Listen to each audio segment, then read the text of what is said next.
Hello friends, स्वागत है आपका आपके अपने लीगल चैनल सोच पर प्रहार में। दोस्तों, आज की इस वीडियो में आपको मैं काउंटर केस के बारे में कुछ अलग चीज बताने वाला हूं। दोस्तों, बहुत सारे लोग आप में से ऐसे हैं जिनके ऊपर केसेज हुए, फिर उन्होंने भी अपनी तरफ से केसेज किए, और बहुत सारे लोग ऐसे हैं जो कि खुद की तरफ से भी केसेज करने की सोच रहे हैं। दोस्तों, हर एक चीज के दो पहलू होते हैं, एक पॉजिटिव एक नेगेटिव। आपको दोनों ही पता होने चाहिए और दोनों चीजों को समझ करके तब आपको आगे बढ़ना चाहिए। कोई भी गलती आपको किसी भी प्रकार की नहीं करनी चाहिए, और साथ ही साथ जो प्रैक्टिकली सिस्टम है हमारा, कोर्ट का सिस्टम हो, पुलिस का सिस्टम हो, उसको आपको पता होना चाहिए। केवल बिफरने से कुछ नहीं होता, इरिटेट होने से कुछ नहीं होता कि गलत हो रहा है। ठीक है, सबको पता है गलत हो रहा है, लेकिन जो गलत हो रहा है, जो सिस्टम बना हुआ है, जो चीजें प्रैक्टिकली चल रही हैं, उसको प्रैक्टिकली डील करने में ही समझदारी है। यदि आप उसको इग्नोर करेंगे या केवल इरिटेट होकर काम करेंगे तो केवल आपका उसमें नुकसान होगा। ये जितनी भी चीजें मैंने आपको बताई एक मामले के आधार पर बता रहा हूं, जो कि कल ही मेरी नॉलेज में आया, मेरी उनसे बात हुई और पता चला कि उनके मामले में कितना बड़ा नुकसान हो गया है। 498 में भी सजा पड़ सकती है, ऐसा भी कुछ हो गया है। तो दोस्तों, बहुत इंपॉर्टेंट है उन सभी लोगों के लिए जिनके ऊपर 498 हुए हैं, या फिर जिन्होंने अपनी तरफ से कोई केसेज किए हैं या करने की सोच रहे हैं। दोस्तों, बिल्कुल भी इग्नोर मत करना, आखिरी तक वीडियो को पूरा देखना, बहुत इंपॉर्टेंट ये वीडियो है। और फटाफट चैनल को सब्सक्राइब कर लें, और सब्सक्राइब के साथ साथ नोटिफिकेशन बेल पर भी क्लिक कर लें, क्योंकि ऐसी जानकारियां मैं आपके लिए निरंतर लाता हूं। और दोस्तों, साथ ही साथ smart life with Sunny Sharma, जो कि थोड़ा सा लीक से हटके चैनल है, उसको भी जरूर सब्सक्राइब करें। और उस चैनल का लिंक आपको इस वीडियो के नीचे डिस्क्रिप्शन में मिल जाएगा, वहां जाकर के आप उस चैनल को सब्सक्राइब करके फटाफट सब्सक्राइबर की संख्या बढ़ा दें, क्योंकि वहां पे हमें बैडली आपके सपोर्ट की इस टाइम पे जरूरत है। जब तक वो चैनल सर्च में नहीं आता, जब तक उसकी थोड़ी रीच नहीं बढ़ती, मैं आप तक कुछ पैसा पहुंचा ही नहीं पाऊंगा। तो प्लीज आपसे रिक्वेस्ट है कि आप उस चैनल को फटाफट सब्सक्राइब कर लें और हमें उस चैनल पर काम करने के लिए प्रेरणा दें। दोस्तों, इस मामले में कुछ ऐसा हुआ था कि पति के ऊपर एक 498 की एफआईआर दर्ज हुई, और इस एफआईआर के अंदर जो पत्नी थी उसका वर्जन था कि वो लोग पति के घर पर आए और पति ने वहां पर उस लड़की के साथ मारपिटाई करी, और उसके परिवार वाले सारे देख रहे थे, यानी कि गवाह थे। ये वर्जन था।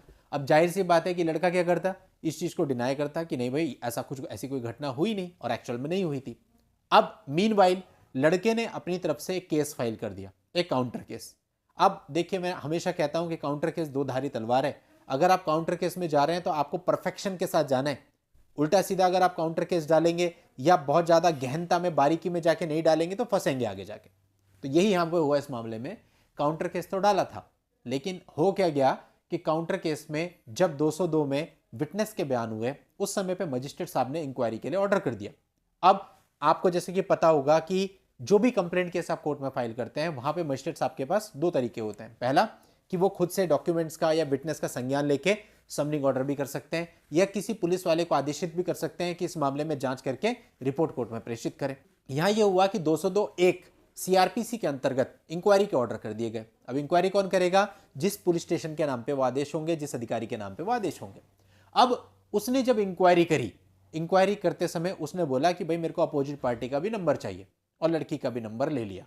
और उसके बाद क्या हुआ क्या नहीं हुआ, लेकिन जब उसने रिपोर्ट फाइल करी, जो भी चीजें हस्बैंड ने बताई थी उस रिपोर्ट में ऐसी कुछ भी चीजें नहीं थी। हस्बैंड का पूरा वर्जन ही पलट दिया गया और लड़की के फेवर का वर्जन उस रिपोर्ट में लिखा गया। यानी कि हस्बैंड ने कहा था कि वो लोग मेरे घर पे आए, ऐसी कोई भी घटना कारित नहीं हुई क्योंकि मैं घर के अंदर था, मैं घर के बाहर गया ही नहीं। लेकिन वहां पे उन्होंने लिख दिया कि जब वो लोग आए थे उसने दरवाजा खोला, बाहर गया, जिससे कि साबित होता है कि शायद मारपीट हुई है। लेकिन अगर वो घर से बाहर ही नहीं गया, जो कि सच भी था और उसका वर्जन भी यही था, उस वर्जन को वहां पर खत्म कर दिया गया।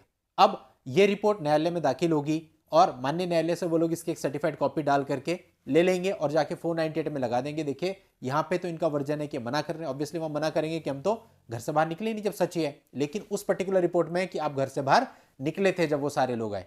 तो कुल मिलाकर के शायद उस काउंटर केस में फायदा मिले ना मिले, वो केस आगे चले ना चले, डिसमिस हो जाए, पता नहीं।